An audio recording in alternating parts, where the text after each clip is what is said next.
कुसग्गे जह ओस बिंदुए थोवंग चिट्ट ही लंब मान है एवं मणियान जीवियं समयं गोयम माँ पमाए। ये जीवन कुश के अग्रभाग पर टिकी हुई ओस बिंदु की तरह अनित्य, मोती की तरह चमकने वाली ओस बिंदु हवा के हल्के झोंके से गिरकर नष्ट हो जाती है। बिजली के चमत्कार जैसा संसार का स्वरूप है। अत्यंत चंचल व क्षणभंगुर, आकाश में चमकी और गायब। विषय सुख भोग सामग्री देखते देखते नष्ट हो जाते हैं। शरीर देखते देखते जर्जरित व रोगग्रस्त हो जाता है। अनुत्तर विमान के देवों के सुख भी एक दिन क्षीण हो जाते हैं। सारी अनित्यताओं के बीच आत्मा का चिदानंदमय स्वरूप शाश्वत है। उसे पाने का उपाय है शांत सुदर्श की अनित्य भावना की अनुप्रेक्षा। अशरण भावना। हमारे स्वजन कितना प्रेम करते हैं, हमारे हित का हर समय चिंतन करते हैं, हमारे बिना वे जी भी नहीं सकते ऐसी भावना रखते हैं, परंतु मौत के बिस्तर पर पड़े हुए हमें वे स्वजन बचा नहीं सकते। यही अशरणता है। सभी को मरना है, ये जितना वास्तविक सत्य है, उतना ही मुझे मरना नहीं है, जीना है, ऐसी जिजीविषा हर व्यक्ति रखता है। क्रूर यमराज जब गला दबाता है तो व्यक्ति दीनहीन बनकर चारों दिशाओं में शरण की याचना करता है। अतुल बली राजा व सम्राट भी मौत से बच नहीं पाता। अरबों की संपत्ति देकर भी सिकंदर अपने आप को बचा नहीं सका। क्षण क्षण मृत्यु के भय से असहाय व लाचार बनी आत्मा को एक ही शरण है, धर्म। धर्म की शरण ही शांत रस मिलाकर निर्मोही बनाता है। कौन किसका साथ निभाता है, पुतलियां तक फिर जाती है बाद मरने के। संसार भावना। कभी तू अपनी संपत्ति के अभिमान में मस्त रहता है, कभी दरिद्रता के से में दीन बन जाता है। यह सब कर्मों के अधीन है। हर एक जन्म में नए नए रूप धारण करता है। वह संसार के रंगमंच पर कई प्रकार के अभिनय करता है। सुख के दिनों में पारावार प्रेम दिखाने वाला परिवार विपत्ति में कैसी त्रासदी देता है, जरा शांति से विचार कर। बिल्ली जब पास आती है तो पिंजरे में कैद पक्षी धर थर काँपता है और पिंजरे से छूटकर भागने का प्रयत्न करता है। ऐसे ही मनुष्य देह में कैद व्यक्ति जब मृत्यु को सामने देखता है तो आकुल व्याकुल बनकर मृत्यु से भागने की कोशिश करता है, परंतु वह कर्मों की डोर से बंधा हुआ पिंजरे में कैद रहता है। ना हंग बालो न वृद्धो हंग न युतेन पुद्गले न मे मृत्यु कुतो भित्तिर न मे व्याधि कुतो व्यथा। एकत्व भावना। मैं अकेला हूँ, यह अनिश्चनीय व अस्वीकार्य सनातन सत्य है। मैं अकेला जन्मता हूँ, अकेला ही मरता हूँ, मेरे साथ कोई नहीं मरता। मैं अकेला ही कर्मों को बांधता हूँ और उन कर्मों के परिणामों को अकेला ही भोगता हूँ। नालंग तेव तो ताणाय वा शरणाय वा तुमम पिते सिंह नालंग ताणाय वा शरणाय वा। सोना कैसे पैदा होता है? खदान में वर्षों तक मिट्टी से मिला पड़ा रहता है। सभी उसे मिट्टी ही समझते हैं, सोना कोई नहीं। परंतु वही जब रिफाइंड होकर शुद्ध स्वरूप में प्रकट होता है तो उसे कोई छोड़ता नहीं है। हमारी आत्मा में कर्मों की मिट्टी लगने से अशुद्ध नज़र आती है, परंतु वही जब कर्म मुक्त बन जाती है तो परमात्मा परमेश्वर निरामय स्वरूप हो जाती है। पथ पथ विविध पथ पथ कैसे पुरुषे क प्रतिबंधम निज निज कर्म वसे सजने से किंकुर से ममता बंधम। दुनिया एक धर्मशाला है। चारों दिशाओं से मुसाफिर आकर यहाँ मर्यादित समय में रहते हैं। अपना समय पूरा होने पर हर मुसाफिर विदा हो जाता है। किसके साथ ममता का बंधन करें?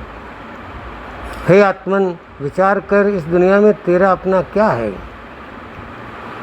जीवन में कुटुंब, घर, धन, दौलत इकट्ठी की, अंत समय में इसमें से क्या तेरे साथ जाएगा? घास का एक तिनका भी अगले जन्म में तेरे साथ नहीं जाएगा। तेरे कल कारखाने, धन की तिजोरी, कार, बंगला व परिवारिक जन सभी पीछे रह जाएंगे और तुझे अपनी ही जन शमशान में जला देंगे। दुनिया में रहता हूँ मगर दुनिया का तलबगार नहीं, बाजार से गुजरा हूँ मगर खरीदार नहीं। इस प्रकार संसार में अनासक्त भाव से जी और शाश्वत तत्व आत्मा की आराधना कर। अशुचि भावना। इस काया को कितना ही स्वादिष्ट व सुगंधित पदार्थ खिलाओ पर परिणाम मलमूत्र बन जाता है। इस शरीर से बारह व 9 छिद्रों से सतत अशुचि पदार्थ बहते रहते हैं। इस शरीर को कितना ही नहाओ, धुलाओ, सुंदर अलंकारों से सुसज्जित करो, परंतु वह अपनी मलिनता नहीं छोड़ता। रोग और बुढ़ापा आता है तब इस शरीर को देखना भी अच्छा नहीं लगता है। इस अशुचिमय शरीर में सारभूत तत्व है तो वह है मोक्ष का साधन। इस शरीर से धर्माराधना करके मोक्ष को प्राप्त किया जा सकता है। इस दृष्टि से यह शरीर बहुत मूल्यवान है। अतः शरीर को धर्म की साधना में लगाकर कर्म मुक्त बनने का पुरुषार्थ कर। शरीर पर शोभता आभूषणों ने एक क्या खबर छे कि એને માટીના ઢગલા પર બધા શણગાર કર્યા છે। आश्रव भावना। हाथी, मछली, भ्रमर, पतंगिया व हिरण एक एक इंद्रिय विषय सुख के लिए भयंकर यातना पाते हैं और मृत्यु को प्राप्त होते हैं। हमारी दौड़ तो 5 इंद्रियां सुखों को प्राप्त करने की है, तो हमारी यातनाओं और दुखों का क्या हिसाब। पहाड़ों से गिरते अलग अलग झरने जलाशय को छलका देते हैं, उसी तरह 10 दिशाओं से आने वाले कर्म आत्मा को मलिन कर कलुषित कर देते हैं। बर्बाद फिजा करने को जब एक ही उल्लू काफ़ी था, हर शाख पे उल्लू बैठे हो, अंजाम गुलिस्तां क्या होगा। मिथ्यात्व, अव्रत, प्रमाद, कषाय व योग आश्रव हमारे गुणस्थान आरोहण में पग पग पर बाधक बनते हैं। संयमी विशुद्ध आत्माओं के शुभ योग की पुण्य का बंद करते हैं और वे पुण्य भी सोने की जंजीर की तरह मुक्ति में बाधक है। आश्रव रूप पापों को रोकने में अपनी बुद्धि लगा और शांत सुधारस का पान कर। संवर भावना। कर्मबंध के कारण है आश्रव। उनके 5 प्रकार है। उन सबको रोकना बंद करना संवर कहलाता है। कर्मबंध के मुख्य 2 कारण हैं, कषाय व योग। मन, वचन व काय योग को गुप्ती द्वारा संवर कर दे। संवर के सदने पर बिना किसी और प्रयास के तेरा कल्याण हो जाएगा। क्रोध को क्षमा से, मान को मृदुता से, माया को सरलता से व लोभ को संतोष द्वारा जीतना है। तीनों योगों को नियंत्रित कर त्रिगुप्ती की आराधना करनी है। जिनेश्वर के गुणों को गा गा कर जीव को पवित्र बना व शांत सुदरस का पान कर आत्मानंद का अनुभव कर। निर्जरा भावना।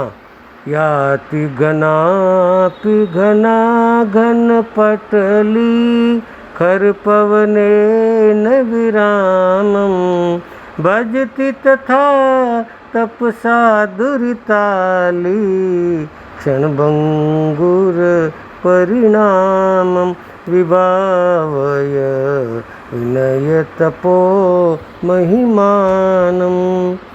कितने ही घनघोर बादल आकाश में छाए हों, परंतु पवन के प्रचंड झोंकों से वे सारी घनघोर बादल की घटाएं तितर बितर हो जाती है। इसी तरह कर्मों के कितने ही थर जन्मों जन्मों के जमे हों, तप के प्रभाव से क्षण भर में दूर हो जाते हैं, नष्ट हो जाते हैं। तप के प्रभाव से शत्रु भी मित्र बन जाते हैं। तप से ताप समन होता है, पाप नष्ट होता है, मन प्रफुल्लित होता है, मोह का निवारण होता है, मोक्ष प्राप्ति का हेतु बनता है। तप कर्म रोग का औषध है। जिन आज्ञा पालन उनका अनुपान है, तब की गरिमा शांत रस के पान से ही संभव है। धर्म भावना। जिसका कोई सज्जन नहीं, धर्म उसका सज्जन होता है। जो असहाय व लाचार है, धर्म उसका सहायक है। ऐसे बंधुजन समान धर्म को जो ठुकराता है उसके नसीब में भवरूपी जंगल में भटकाव के सिवाय कुछ नहीं बचता है। जगत में सभी व्यवस्थित धर्म के प्रभाव से हो रहा है। सूर्य चंद्र नियत समय पर उगते हैं, अस्त होते हैं, जगत को प्रकाश व शीतलता प्रदान करते हैं। गर्मी से संतप्त धरती पर आकाश में मेघ बरस रहे हैं और धरती अस्वस्थ होती है। यह सब धर्म के प्रभाव से है। हर पदार्थ अपना अपना धर्म बजा रहा है।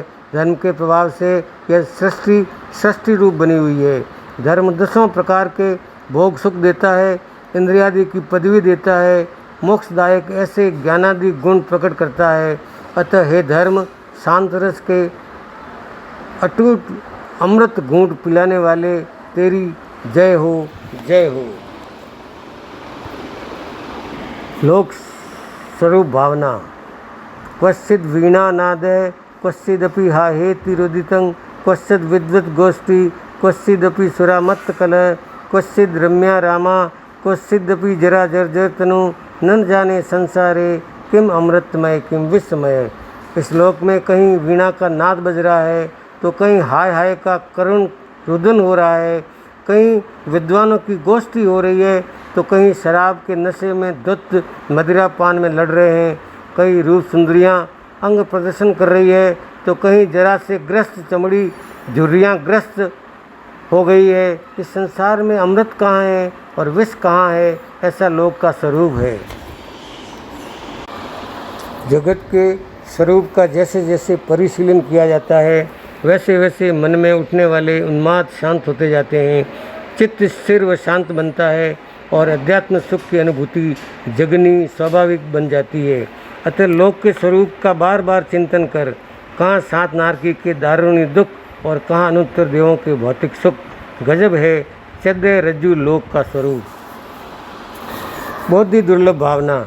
84 लाख जीवा योनि में बार बार जन्म मरण किया है। किस योनि में धर्म की बात सुनने को आई? धर्म की बात सिर्फ और सिर्फ मनुष्य भव में ही प्राप्त हुई है। पक्षी को उड़ाने में समुद्र में फेंका हुआ चिंतामणि रत्न कदाच वापस मिल जाए, परंतु एक बार खोई हुई बोधि वापस मिलनी असंभव है। अतः हे जीव, बोधि प्राप्त करने का प्रयत्न कर, आत्म के हित को स्वीकार व आत्मा की अनंत शक्ति को जगाकर दुर्गति को टालने का प्रयास कर। चक्रवर्ती के भोजन की तरह मानव बहुत दुर्लभ है। आर्य देश में जन्म, धर्म श्रवण, धर्म श्रद्धा व धर्म में पराक्रम उत्तरोत्तर दुर्लभ है।